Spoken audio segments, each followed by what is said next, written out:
নমস্কাৰ সকলোকে পুনৰবাৰ স্বাগতম জনাইছো মোৰ চেনেলটোৰ অন্য এটা ভিডিঅ'লৈ। আগৰ ভিডিঅ'ত আমি ইউক্লিডৰ কলন বিধি কি বুজিছিলোঁ আৰু অনুশীলন 1.1ৰ প্ৰব্লেমবোৰ আমি সলভ কৰিছিলোঁ। এতিয়া আমি কুৱেশ্যন নম্বৰ 2 সলভ কৰিম। কুৱেশ্যন নম্বৰ 2 কি দিয়া আছে চোৱা, দেখুওৱা যে যিকোনো যোগাত্মক অযুগ্ম অখণ্ড সংখ্যাই 6q + 1 6q + 3 6q + 5 আৰু য'ত q এটা কোনোবা অখণ্ড সংখ্যা। প্ৰব্লেমটো সলভ কৰিবলৈ হ'লে প্ৰথমে আমি ধৰি ল'ব লাগিব, ধৰা হ'ল a এটা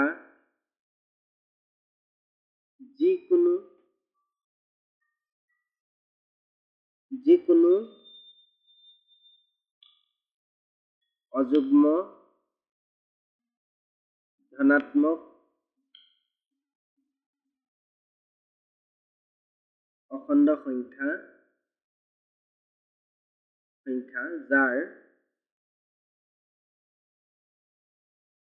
ভাজক b = 6 আৰু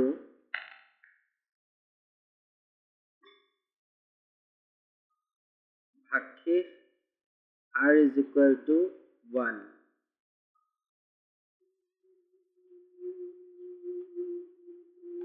য'ত 0 <= r b। তাৰপিছত আমি লিখিব লাগিব ইউক্লিডৰ নিয়ম অনুসৰি ইউক্লিডৰ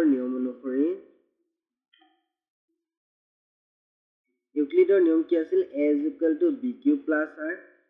ইয়াত কি হ'ব, a = 6q + 0, a = 6q + 1, a = 6q + 2, a =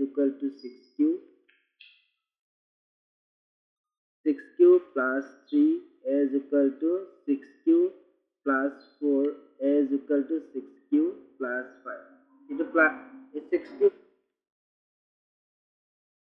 কিন্তু a = 6q, a = 6q + 2, a = 6q + 4। এইটো তেতিয়াহে হৈছে যেতিয়া কি হ'ব, a যুগ্ম। আকৌ a = 6q + 1, a = 6q + 3, a = 6q + 5 কেতিয়া হ'ব, যেতিয়া a অযুগ্ম। বুজিলা? এতিয়া আমি ইয়াৰ পৰা লিখিব পাৰোঁ,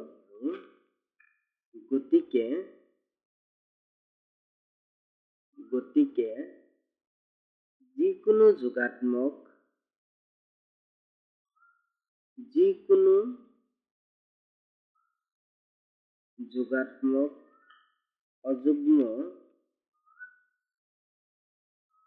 অযুগ্ম অখণ্ড সংখ্যাই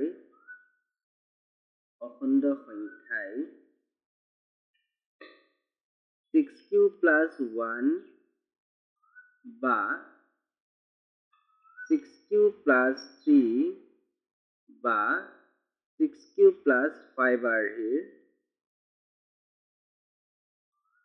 আৰ্হিৰ য'ত q এটা কোনোবা অখণ্ড।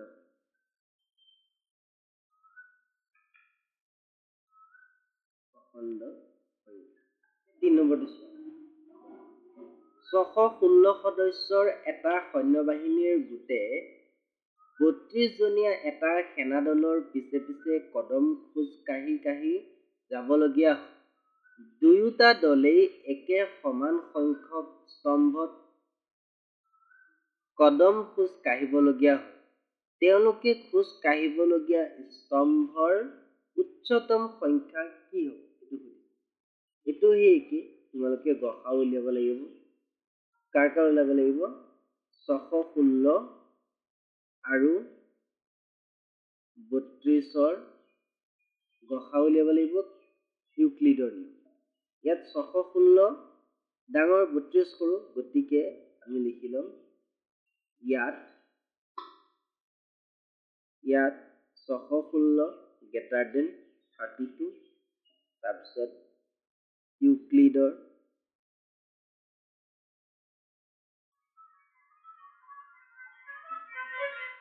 কলন বিধি অনুসৰি A is equal to BQ plus R, ইয়াত A 616, B হৈছে 32, B হৈছে 32, Q নাই পোৱা আমি Q উলিয়াম প্লাছ R, এতিয়া হৰণটো আমি চাইড কৰি লওঁ 616 32, 32 দি 616ক 19 বাৰ যাব, কিমান পাম 608 পাম কৰিছা। তাৰপিছত বাকী থাকিব আমাৰ 8, এইটো দি এইটো আকৌ হৰণ কৰিব লাগিব 32 আৰু 8, 8 4 গুণ 32, এইটো প্ৰথমটো আমি লিখি ল'ম 19 আৰু সেকেন্ডটো হ'ব 32 8 into 4 plus 0। কলন বিধিৰে গসাউ উলিয়ালে গসাউ কোনটো হ'ব, যোনটোৰে হৰণ কৰি আমি লাষ্টত ভাগফল 0 পাম, গতিকে ইয়াৰ গসাউ হ'ব নিৰ্ণেয়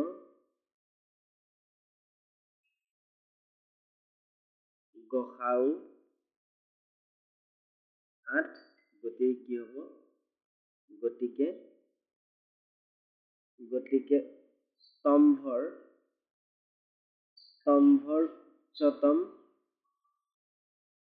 উচ্চতম সংখ্যাটো কি হ'ব, স্তম্ভৰ উচ্চতম সংখ্যাটো হ'ব 8। চাই নম্বৰ কুৱেশ্যনটোত কি কৈছে, ইউক্লিডৰ বিভাজন প্ৰমেয়িকা ব্যৱহাৰ কৰি দেখুওৱা যে যিকোনো যোগাত্মক অখণ্ড সংখ্যাৰ বৰ্গই হয় 3m নাইবা 3m plus 1 আৰ্হিৰ য'ত m এটা কোনোবা অখণ্ড সংখ্যা। ইয়াতো তেনেকৈ আমি ধৰি ল'ব লাগিব, ধৰা হ'ল a ধনাত্মক অখণ্ড সংখ্যা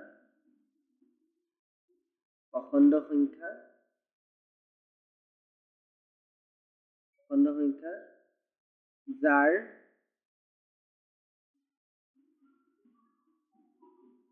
ভাগফল q ভাগশেষ r, য'ত q আৰু r ধনাত্মক সংখ্যা, এইখিনি আমি ধৰি লওঁ। এতিয়া ইয়াত আমাক কি দিয়া আছে 3m plus 1, ইয়াৰ পৰা ধৰিবলৈ হ'লে b মানে আমি কি পালো, b পালো 3 আৰু 0 less than equal to r less than b। ইউক্লিডৰ কলন বিধিটো লিখি ল'ব লাগিব,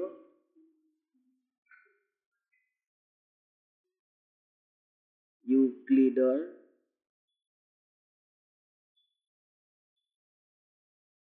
কলন বিধি অনুসৰি কলন বিধিটো কি আছিলে, a is equal to bq plus r, প্ৰথমে লিখি লওঁ আমি a is equal to 3q plus 0, a is equal to 3q plus 1, a is equal to 3q plus 2। ইয়াততো কৈছিল বৰ্গৰ কথা, গতিকে আমি এতিয়া কি কৰিব লাগিব, বৰ্গ কৰিব লাগিব। প্ৰথমটো বৰ্গ কৰিম 3q plus 0 0টো তাৰমানে এইটো গম পাবাই 3q whole square, ইয়াৰ অৰ্থ কি 3 into 3 q square, ইয়াক আমি এনেকৈ লিখিব পাৰোঁ। এতিয়া is equal to 3, এইটো 3 আছে আৰু ইয়াত 3 আছে আৰু ইয়াক আমি m বুলি ধৰিম 3 টো বহালো আৰু ইয়াক আমি m বুলি ধৰিম আৰু সাইডত লিখি দিম m is equal to 3q square য'ত m এটা লগ so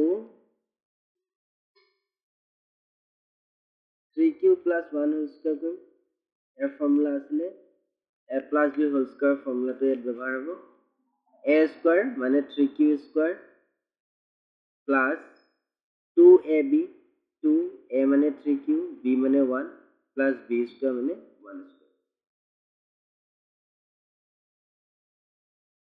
3q square কৰিলে কিমান হয় জানো 3 into 3q square 2 3q পালো plus 1 1 square কৰিলে 1 আহিব কমন লম 3 কমন লম থাকিব কি 3q square plus 2q এটো থাকিব plus 1 এতিয়া আমি এটো 3m plus 1 লিখিব পাৰো ইয়াত লিখিবা m is equal to 3q square plus 2q য'ত m এটা অখণ্ড সংখ্যা হল নেক্সট আৰু এটা আছে নহয় আকৌ লিখি 3q plus 2 whole square এটো ভাঙিবা a square মানে 3q square plus 2 3q dot 2 2ab plus b square মানে 2 square 3q square মানে 3 into 3q square plus 4 into 3q plus 4 4 মানে 2 2 ja 4 3 into 3q square plus 4 into 3q ইয়াক আমি কি লিখিব পাৰো 3 plus 1 লিখিব পাৰো obviously এতিয়া আমি কমন লম কি 3 ইয়াত থাকিব 3q square plus 4 3q plus 1 plus কি পালো 3m plus 1 এতিয়া ইয়াৰ পৰা লিখিব পাৰো আমি m is equal to 3q square m এটা অখণ্ড